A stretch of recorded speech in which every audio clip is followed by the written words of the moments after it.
Olá, ora vamos aqui resolver mais um problema de física do 12º ano. O enunciado do problema é o que está aqui no ecrã, caracteriza o movimento de uma partícula material cuja lei das posições é dada por esta expressão. Portanto, temos que caracterizar o movimento em função dos dados que podemos retirar desta expressão.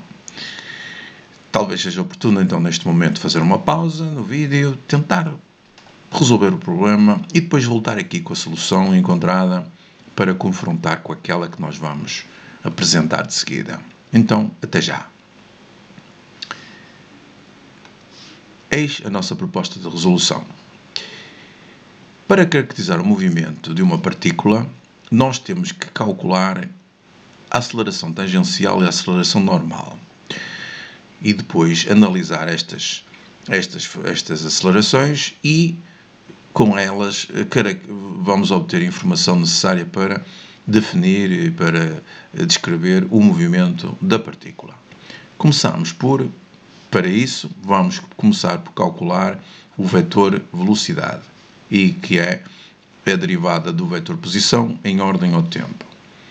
Ora, a expressão foi dada em cima, fazemos a derivada em ordem a tempo e obtemos o resultado V igual a 10x menos 10t a y, em unidades do sistema internacional. Já temos V, e agora, para obter A, fazemos quase a mesma coisa, que é derivar o vetor velocidade em ordem ao tempo e obter o seguinte expressão. A igual à derivada em ordem ao tempo do vetor velocidade que calculámos há pouco e vamos obter A igual a menos 10 é y. E porque não temos componente na direção, não temos componente da aceleração na direção x, porque o vetor velocidade é constante segundo essa direção e, como tal, a derivada de uma constante é nula. Assim, o vetor aceleração é constante na direção y e zero ou nulo na direção x. Aqui já é uma característica do movimento, mas vamos continuar determinando o valor de aceleração tangencial. Que nós sabemos que o valor da aceleração tangencial é igual à derivada do valor da velocidade. Ora, então para isso temos que calcular o valor da velocidade em função do tempo. E como é que fazemos isso? Pela célebre expressão do quadrado das componentes Vx e Vy e a soma do quadrado das componentes, a raiz quadrada da soma dos quadrados das componentes, dá-nos o valor da velocidade. Ora, a componente Vx, conforme vimos anteriormente, era 10 e a y era menos 10t. Quadrando e somando, retirando a raiz, obtém-se o resultado 10 raiz de 1 mais t ao quadrado. O 10 saiu do interior da raiz, porque pusemos em evidência o 10 ao quadrado. O 10 ao quadrado é um quadrado perfeito e vem para fora para 10. Isso toda a gente sabe fazer, com certeza. Então, agora o que é que vamos fazer? Vamos derivar a expressão encontrada em ordem ao tempo para encontrar o nosso AT, que é o dV/dt. Ou seja, derivando em ordem ao tempo a expressão encontrada, vamos obter este resultado. 10t sobre raiz de 1 mais t ao quadrado. Só relembrar qual é a regra da diferenciação neste caso. Ora, nós temos aqui uma constante, a constante passa para fora da derivação. Pronto. E o que fazemos é 1 mais t ao quadrado, vamos definir como uma função de t. O 1 mais t ao quadrado. A seguir, nós vamos aplicar a regra da derivação que nos diz que e depois a forma u de t levantada a 1 meio é a raiz, vai ser igual à raiz de 1 mais t ao quadrado, também como é sabido. Portanto, quando elevamos a 1 meio é a mesma coisa que colocar a raiz. Então, nós vamos, para derivar a função que temos, é a mesma coisa que derivar o levantado a 1 meio. Em ordem a t. Para derivar uma potência, neste caso aqui, uma função elevada, dá-se o valor da potência vezes a função, neste caso é o meio menos 1, era o n menos 1, mas é o meio menos 1, então o nosso caso é o meio, e a derivada da base, que é du dt. Então, isto vai ficar o meio, u levantado ao meio menos 1 é u levantado a menos 1 meio, e podemos logo escrever u levantado, mas vamos continuar, e o du dt vai ser a derivada da base, que é a derivada de 1 mais t ao quadrado, que vai ser 2t. Portanto, agora compondo isto, quando temos u elevado ao meio, é a mesma coisa que escrever, aqui em cima fica 2t, em baixo fica o 2, e vai ser u elevado ao meio. Ora, isto não é corta com corta, e fica t sobre u elevado ao meio, é a nossa função, a raiz da função u, que é t sobre raiz de o u era 1 mais t ao quadrado, 1 mais t ao quadrado.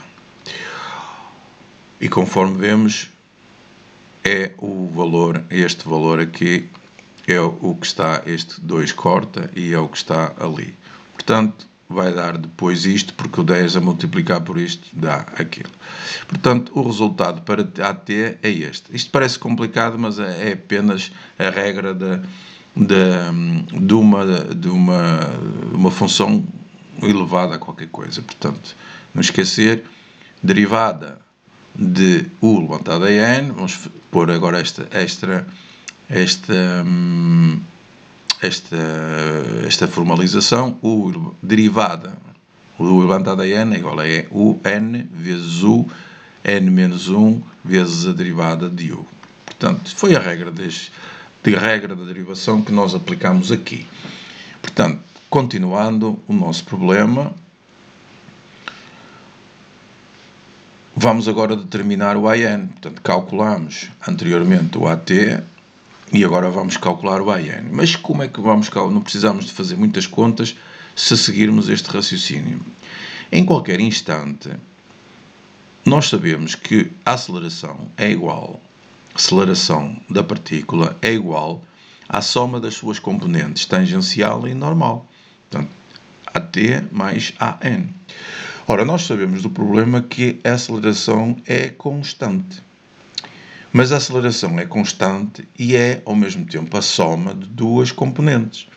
E sabendo que a aceleração tangencial varia com o tempo, portanto, vai variando, para que a aceleração seja constante, é necessário que a outra componente, a normal, seja também variável, não possa ser nula, porque se for nula, a aceleração vai ser igual a uma função, a uma aceleração que é variável, também seria variável, consequentemente. Portanto, para que a aceleração seja constante, tem que ser, e uma das parcelas é variável, a outra também tem que ser variável, que compensa a variação da primeira para que o resultado da soma seja constante.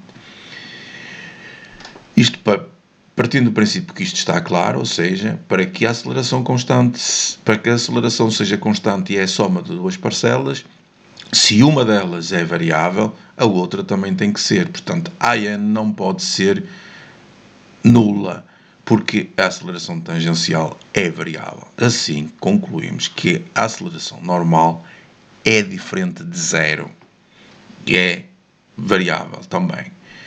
E sendo assim, já estamos em condição, porque já temos o nosso AT e temos o AN. E sendo assim, já estamos em condições de caracterizar o movimento. Então, começamos por: o movimento é um movimento curvilíneo, não é retilíneo. E porquê que é curvilíneo? Porque é curvilíneo porque a aceleração normal é diferente de zero. Foi a conclusão que nós tiramos anteriormente. Se fosse zero, era retilíneo. E também sabemos que o movimento é variado e não uniformemente variado, porque a t varia com o tempo. Também vimos anteriormente. Assim sendo, chegamos ao fim do nosso problema. E, na expectativa de que tenha sido clara a minha explanação do problema, e com votos de uma boa aplicação nos estudos, Sou a despedir-me com amizade e até ao próximo vídeo.